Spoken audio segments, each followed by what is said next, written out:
Hi, I'm Jonathan Messenger, and welcome to the alien adventures of Finn Caspian. We're entering the home stretch of our story right now, and with that in mind, let's dive right in. Thank you for that great introduction, Jonathan. As my campaign for president of this country, or any other country, comes to a close, Oh no, not this again. I can't help but think back to my time as a small boy, working as a potato farmer in the great state of Louisiana. Louisiana? Bebop. Okay, I hate to tell you this, buddy, but you can't be president. Jonathan, I believe that not only can I be president, but you can too. And all of our listeners can. Ever since I launched this campaign, I've received letters from all across the country telling me, Bebop, people are ready for a change. They don't want a Democrat or a Republican in office. They want a Robo-Cratican. Oh man, that sounds terrible, Bebop. But wait a second, you mentioned some letters from listeners. Why don't you share a couple of those? Happy to, Jonathan. Finn from Melbourne, Australia wrote in, what's your favorite TV show? And you know, my answer to that is, I don't know. I don't know what a television is. Wait, what are you talking about? There's a TV right outside this office. What? Yeah, you know that black rectangle that's right on the other side of this wall? Oh, that's a television. It's always just a black screen whenever I see it. I thought it was just a really rude robot. Okay, any other questions in those letters? Sure. Melissa, who's 7 and from Somerset, Texas, asked what my favorite song is. Wait, let me stop you right there. Please don't sing the Bebop Tales theme song again. Of course not, Jonathan. It's dum dum da dum dum dum da dum dum dum da dum. Wait, are you getting married? No, I'm singing Hail to the Chief, the traditional presidential song. No, you're not. You're singing Here Comes the Bride, Bebop. Hail to the Chief is more bum bum bum bum bum bum bum bum bum. I don't think so, Jonathan. I think I should know. I'm going to be president. It's Hail to the Chief. Hail to the Chief. Hail to the chief, the chief, the chief. Okay, well, as you sing that, Bebop, I'm going to introduce this episode. If you remember what happened in our last episode, the explorers Troop 301 were attacked on their way back from the planet Sapphirite to the Marlowe. And it turned out that the attacker was a man named Bunce, who has a score to settle with the Marlowe. And he's the one who's been sending the wild things we saw in episode 3 to the Marlowe. Okay, so with that out of the way, let's get started with episode 13, The 6 Steps.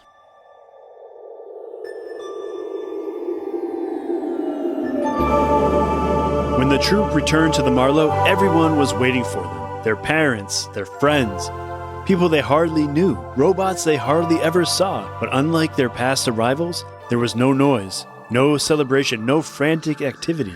When the troop stepped off the pod, the only noise they heard were the sighs of relief coming from their parents, who wordlessly hugged them and walked with them, arms around their shoulders, out of the pod bay. They were safe now, after surviving Sapphirite, after surviving the attack from Bunce and his crew, but they knew they also weren't safe. There was a feeling in the air that the Marlowe was vulnerable. The wild things had intruded before, and now that the Marlowe knew they were out there, it only made sense that they would come back. Mom, said Finn, as she walked him to their compartment. Do you know who that Bunce guy is? Shh, she said. I do, but let's get you all inside and fed and checked out by the doctors before we go into all of that. No, Mom, please, said Finn. If you know what's going on, please just tell us. I think we all deserve to know. You're absolutely right, and I will, she said. No more secrets. But let's just get you inside, and we'll tell you everything we know, which honestly isn't as much as you may hope. Finn and the explorers split up. They all went back to their compartments to rest. Finn lay on his back, staring at the ceiling in his room, unable to sleep. Finn, said Paige. She marched into the room, wearing her Marlowe captain's uniform, festooned with the 3 badges for punctuality, bravery, and invention. Mom and Dad said you could have been really hurt out there. What's wrong with you? You're so... But Finn could see tears in Paige's eyes. He knew she had been worried about him. Foggy, charging his battery in the other room, poked his head in. Miss Paige, your brother has been through a lot. I don't think it's fair to... It's okay, Foggy, said Finn. You're right, Paige. But you know, when I was out there, when those evil guys were firing lasers at us and crashing into our pod, and it looked like we were never going to survive, do you know there was one thing I kept thinking about that I thought if I just concentrated on hard enough, it would keep me safe and bring me back to the Marlowe? Paige sat down on the end of his bed. And do you know what that was? What? Paige asked. The thought that if I never got back to the Marlowe, I'd never again be able to do this. Finn snapped off Paige's punctuality badge and took off out of the room. Finn, said Paige, chasing him. Give that back. Now you're really gonna die. Please don't kill each other. We just got home.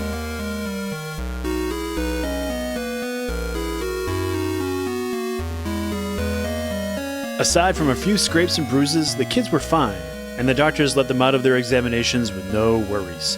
When the doors to the bridge opened, inside was Finn's mother, standing alone. Normally the bridge was abuzz with engineers, cosmonauts, and various officers, all working on something important. It's what made playing and hiding in there when they were younger so much fun. It was easy to get lost in the bustle. But this time, it was so quiet, there would be no hiding.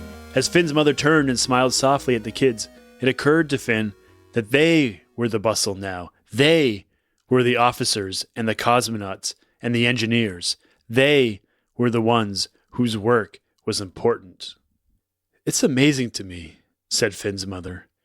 You're all so young, and yet you're the ones who have been able to see the truth about our situation the entire time. When we started the Explorer program, it was supposed to be a simple educational tool, and now you all, with your curiosity and your intelligence and your bravery, have made it so much more. Finn's mother trailed off, still smiling at them.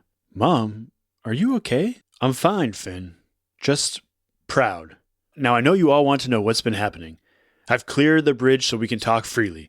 Finn's mother began telling them the story, beginning 15 years before, when the Marlowe was still new, still finding its way in the unknown universe. The man you met, Nathan Bunce, was one of our earliest and most avid explorers, she said. We were friends. All of us on the Marlowe back then were friends. It was long before I made captain, and Bunce was always the one to push us to go further, to explore every nook and cranny of every planet. He loved exploring, and he was good at it. He would planet hop and always find something interesting or discover something no one else would have seen. But as he visited more and more planets, he began to go off mission. He would often antagonize the aliens, would chastise them for doing things differently than we did, try to change their culture. He started to see our ability to go from galaxy to galaxy as a license to take control over the planets there. As you know, the Marlowe's mission has always been strict. Find a planet humans could live on peacefully.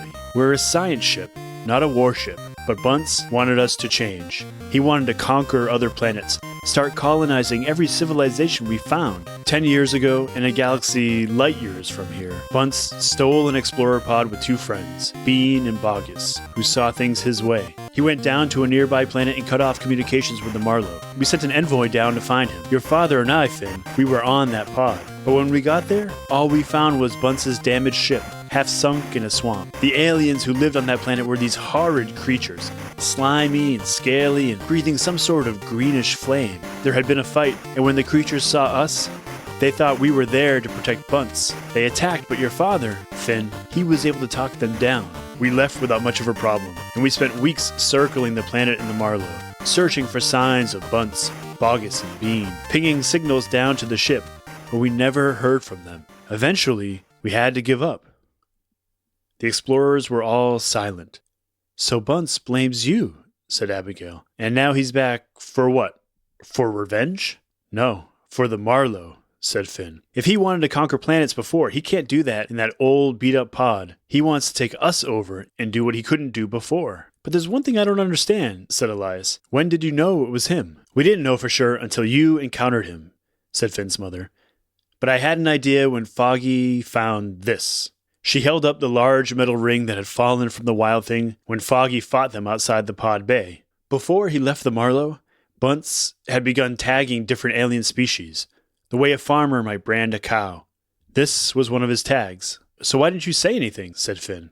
I did say something to the adults, but like I said, he'd already started tagging aliens before we lost track of him, so it could have been one of those. You have to remember that this wasn't even close to this galaxy. And we honestly didn't think Bunce had survived, but somehow he did, and now he's tracked us down. Do you think he's going to attack again? Asked Vale. Yes, I do, Vale. But we're doing everything we can to prevent that. We think we know where he might be, and we're not going to sit and wait for him to show up again. What do you mean? Said Finn. I mean that a team of us, the highest ranking officers and the most experienced cosmonauts among the adults are going to go discuss things with Mr. Bunce. Finn's mother looked around the bridge. They're getting ready to go out right now, aren't they? Said Finn. His mother nodded. But where? How do you know where to find him? We don't, but we can pick up a slight signal trail from where you clashed with him. If we can keep track of that, we'll find him. Wait, what do you mean we? Said Finn. I'm the captain, Finn. I have to go too. Finn had pleaded with his mother not to go, but it was no use. She was the captain, she knew Bunce, and she was the best navigator on the ship. The team would need her. By the time he met up with his friends again, Finn had a plan in mind. They all congregated in the map room, one of the largest spaces on the Marlowe. From here, anyone could use the ship's various radar, sonar, telescopic, and stereoscopic devices to survey the surrounding galaxy. Or you could use a computer to call up and project onto the wall millions of astral maps. If a space station had visited a particular galaxy in a particular sector, 35 galaxies away from Earth, it had been charted and added to the map repository. Okay, said Finn. The adults have already left to go find Bunce and the rest of his crew, so I figure the best thing we can do, if we're stuck here, is figure out some way to defend the Marlowe in case Bunce comes back. Hello, friends, said Foggy, walking into the room. What are we doing? Foggy, whoa, you look awesome, said Vale. Foggy had been in the robot room, getting repaired after wrestling with the Wild Thing. The engineers had replaced his scratched-up exterior with a sort of shiny gold plating. You think so? I don't know. It's a little Tronix-y for my taste. I'm not sure I can pull it off. Finn told Foggy about what his mother had said, and that the adults were now out looking for Bunce. Well, why are they doing that? Don't we already know where they are? What do you mean? Said Finn. Look at this. On the wall in front of them, Foggy projected a map of the red planet in the galaxy, the one where they thought the Wild Things may have landed after being jettisoned from the Marlowe those weeks back. Whenever the Marlowe orbited a planet, the ship took billions of pictures to complete an entire map of the planet before they sent down explorers. It usually took a few days, a few spins around the planet to get a full picture. The Marlowe had now been orbiting the planet below them for a few weeks, and yet, when they looked at the map, it was only about 2/3 finished. There was a jagged hole in the three-dimensional picture of the planet. It looked like a giant dinosaur had bitten off a piece. The explorers all looked at each other. There was nothing good about this. They pulled up a live image of the planet. The Marlowe was on the night side of the planet now, so it was dark, like a giant shadow, murky with mystery, blacker than the space surrounding it. What does it mean? Finn asked. I think it means they don't want us to see what's going on down there. So you know what we have to do then, said Abigail. They all looked at each other, and they all said at once, "We have to go down there." There was simply no way the other adults on the space station were ever going to let the explorers take out a pod, no matter what reason they could give. Finn's father, who had stayed behind, would never approve of the trip, and Abigail's mother, who oversaw the maintenance and repair of the pods, would know if they tried to take one out. But they had a plan, and the plan went like this. Step 1. Avoid all adults.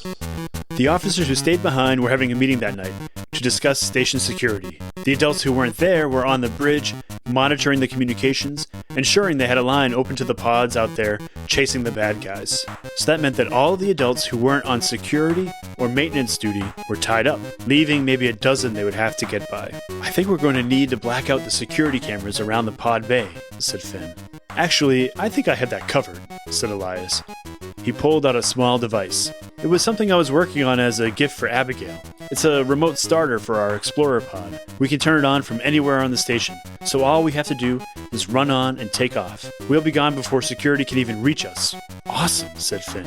Step 2. Distract the pod engineer. Even though Abigail's mom was in the officers' planning meeting, there was still Chaska, the engineer who monitored the Explorer pods from a small room near the library. Abigail and Finn entered the library just as the librarian was getting ready to close up for the night. Mr. Caspian, is there anything I can help you find? She asked. Yeah, I kind of wanted to read Don't Let the Pigeon Drive the Bus, said Finn. Abigail's never read it, and it's pretty funny. The librarian helped them find it quickly, and the kids ran out the door, just before they left. Finn turned to the librarian to ask, actually, one quick question. You said before that the book missing from the library was Where the Wild Things Are, right? The librarian looked surprised. No, I just said it was a picture book. but you're right. How did you... Thanks, yelled Finn, and ran out the door. In the hallway, they tracked down the proto-fessor. Hark! Who goes there? Whether 'tis nobler to... Abigail opened up the back of the proto-fessor and inserted the pigeon book. Proto began downloading immediately, adding one more book to his library. Finn opened up the door to the engineering room. Hey, Chaska. Hey, Finn, what's up? Nothing. Just kind of bored, wanted to say hi. The proto-fessor entered the room. Hey, can I drive the bus? I'll be your best friend. Come on, let me drive the bus. No fair. Pretty please. I'll drive the bus. Hey, wanna let me drive the bus? Proto began grabbing all of the pod controls. Proto, what are you doing? Chaska shouted. Let go! Finn and Abigail ran out. I feel kind of bad about that, you know. Chaska is a good guy, said Finn. But Proto should keep him busy for a while. Step 3. Distract security. Elias and Vale opened up Olivia and Olivia's old compartment. There were the fake parents they'd used to convince everyone aboard the Marlowe that they were human. If you remember, the twins had called them jellygrams, like holograms, but made from a synthetic jelly to make them seem more real. The plan was to bring the jellygrams out into the hall, set off an alien detector, and call security. But unfortunately, now that Olivia and Olivia were no longer concentrating on their jellygram parents, the parents had begun to slip out of their forms and revert to being giant puddles of jelly. But they weren't done with their transformation yet, and their heads still poked up out of the puddles. Oh, hi Elias and Vale. Olivia and Olivia aren't here right now. Would you like to come back later? Or can we get you something to drink? You don't have to pretend anymore, said Vale. Olivia and Olivia told us everything, but we do need one favor from you. He turned on his flashlight, and it started to click immediately. Yep, there's an alien right there, over here. Over here now, yoo-hoo, right there. Alien, over here, yoo-hoo. Hey boy, alien, alien, alien. Definitely not a human. Aliens! Aliens! Elias yelled. They could hear the security guards running from down the hall, and Elias and Vale ran in the opposite direction. Step 4. Spring Voltronix out of the robot room. The four friends and Foggy met up in the robot room, where Voltronix was still being repaired. Though he'd been difficult in the past, they needed all the help they could get. And in the battle with Bunce, he'd shown how strong he was, and that he was impervious to lasers. The four snuck into the robot room, where they were relieved to find no engineers present. Voltronix was on the table just like the first time they saw him, the morning of Finn's birthday. Only this time, he looked different to them. Before, he was this invincible, perfect robot. And now, he was their very imperfect friend. Elias reached over to turn on Voltronix, but the robot lay still. He tapped at the keyboard, but Voltronix stayed silent. Come on, Elias, we don't have time for this, said Abigail. Let me carry him, said Foggy. We can figure it out in the pod. The five friends walked out of the robot room with Voltronix on Foggy's back. Step 5. Slip into an explorer's pod, set the course for the mystery planet, stop the evil Bunce, and save the Marlowe once and for all. Explorer Troop 301 was about 200 yards from the pod bay when they heard, Hey, where are you taking Voltronix? It was one of the robot engineers, who happened to be walking by. Said Foggy. I really missed my friend. All of you, come on, said the engineer, back to the robot room. New Step 5. Run like crazy to the explorer's pod before that engineer guy calls security, set the course for the mystery planet, stop the evil Bunce, and save the Marlowe once and for all. The troop all started running to the pod bay. Hey, where are you going? Just getting some exercise, yelled Vale. Security! New Step 5. Run like crazy to the explorer's pod before security arrives now that the engineer guy has called them, set the course for the mystery planet, stop the evil Bunce, and save the Marlowe once and for all. The troop ran as fast as they could, Elias tapping the button on his remote starter frantically. It's not turning on, he said, and I don't know why. Security turned the corner. Hey, what are you kids doing? Were you the ones who called us about those aliens back there? Stop. We have some questions for you. Okay, one more time. New Step 5. Run like crazy to the explorer's pod before security can grab you, set the course for the mystery planet, stop the evil Bunce, and save the Marlowe once and for all. And hey, watch out, Vale! The remote starter finally clicked on and fired up the pod. The explorers piled in. Abigail set the launch sequence, but security was on them now. One of them grabbed Vale's wrist, trying to pull him out. Foggy turned around and threw Voltronix at security, You can have him back. who all tumbled back. Foggy stepped out, then poked his head back into the airlock. Go. I'll stop them. No, Foggy, we can't leave you. We need you, said Finn. But Foggy had already turned around to slow security, the same way he had against those monsters. Abigail shut the pod doors and blasted away. Through the window, they could see back into the Marlowe. Foggy was lying on the floor, security holding him down. "I'm sorry, Finn," said Abigail. "It was now or never." "I know," said Finn. Step 6. Blast toward the Mystery Planet. Face off against Bunce and whatever creatures he has waiting down there for you, and save the Marlowe once and for all. Without your best friend. All right, I am here with my editor, Griffin. Griffin, you want to say hello? Hi. Okay. That was an energetic greeting. What did you think of that episode? Pretty good. Pretty good. And did you have any questions about the episode? Why is Bunce so angry with, the Marlowe? Okay, so that's sort of...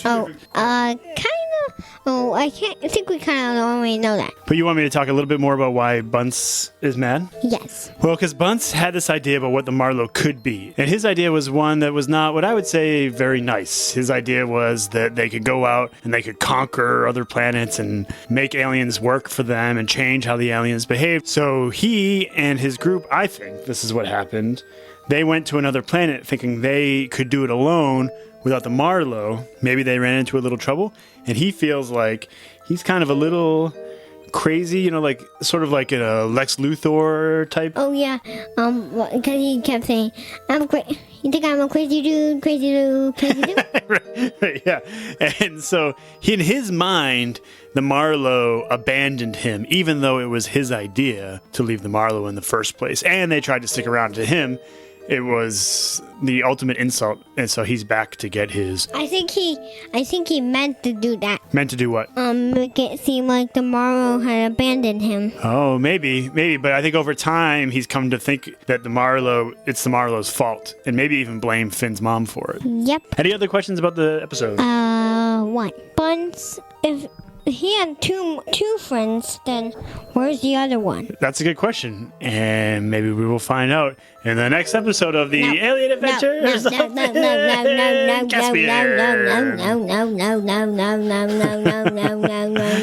No. Okay, so now it's time to move on, and we're going to talk about our jokes of the week. Jokes of the week. Okay, first one is from Finn from Melbourne, Australia. Great name, Finn. Finn is an 11-year-old from Melbourne, Australia. And his joke is, what do aliens who live on stars love to do most? I don't know. The answer is sunbake. I think that means in the U.S. we might say sunbathe, but in Australia they say sunbake. Finn made that joke up himself, so good job, Finn. Griffin liked that joke. And here's another one from Lark, who is 8 years old and from Champaign, Illinois. And Lark asked, what kind of droids are in space? I don't know. Asteroids. Yeah, I like that one a lot. And we have another joke that was recorded for us. I'm going to let this young man introduce himself. He sent us a few jokes. So we'll play a couple of them over the next couple of weeks. So we're just going to do one this week. And I'm going to let him introduce himself, and here's his joke. I'm Sam from Dayton, Ohio. What do you call a space magician? A flying saucer. That's a good one. All right, and so now we have to get to our art. We have some really great art. I'm going to run through it quickly for you. It'll all be up on the blog. I'm kind of behind on putting the Bebop food up on the blog. Bebop has been eating it, but I haven't been putting down his culinary reviews of it yet. That is my fault. And we will have a whole lot of art getting up on the blog this week. But first up, we have Henry and Leo from Berwyn, Illinois. And they did some really cool art. And Henry drew a really cool picture. He's 6, and he drew Bebop and Henry on the Marlowe. He's our first listener to draw himself onto the Marlowe, which I really like a lot. You can always draw yourself in the Marlowe. It's a great way to become an astronaut.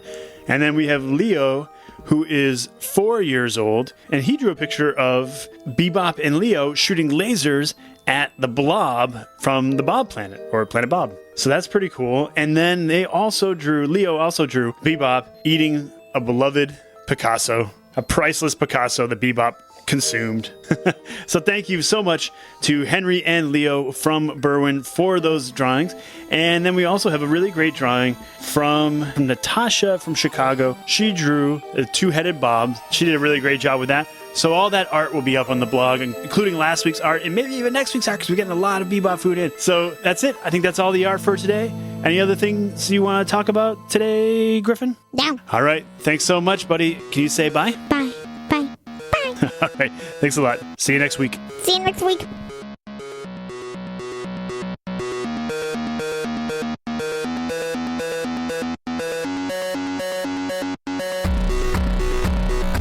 Once again, thank you all so much for listening and sending in your jokes, your ideas, your Bebop food. Remember to go to fincaspian.com. Bebop is really churning out those culinary reviews, and I'm going to get them up there right away. Special shout out to Finn from Australia, Sam from Dayton, Ohio, and Lark and her brother Flax from Champaign, Illinois for their jokes. Also, thanks to Finn and Melissa from Texas for their Bebop questions, and to Leo and Henry from Berwyn and Natasha from Chicago for their Bebop food. Remember, you can send jokes, art, questions, ideas, anything to earth@fincaspian.com, and we'll get them.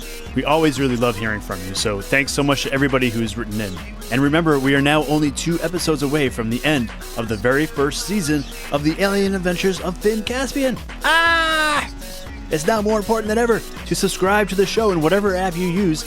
And remember, if you have a second, leave us a review in iTunes, which helps a lot in getting word out about the show, which we're going to want to do once Season 2 rolls around.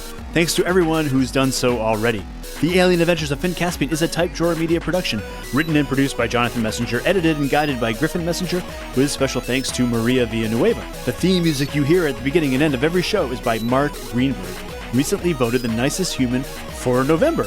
Not bad. For more information about the music, the art, everything about the show, check out the show notes. And thanks again for your jokes, your art, your ideas, and your Bebop questions. Keep them coming, and we'll see you next week. Oh, and speaking of seeing you, this weekend, Saturday, November 5th at 3:45 p.m., I'm going to be hosting a panel at the DC Podfest. So any listeners who are out there in the Washington, D.C. area, you want to come to DC Podfest at 3:45 on November 5th, this Saturday, go to dcpodfest.com. There's more information about that. So if you're in the area, hopefully we'll see you then. Hail to the chief, the chief, the chief, his name is Bebop. Hail to Bebop, he is the chief. Hail to the chief, my chief, the chief, the chief, the chief.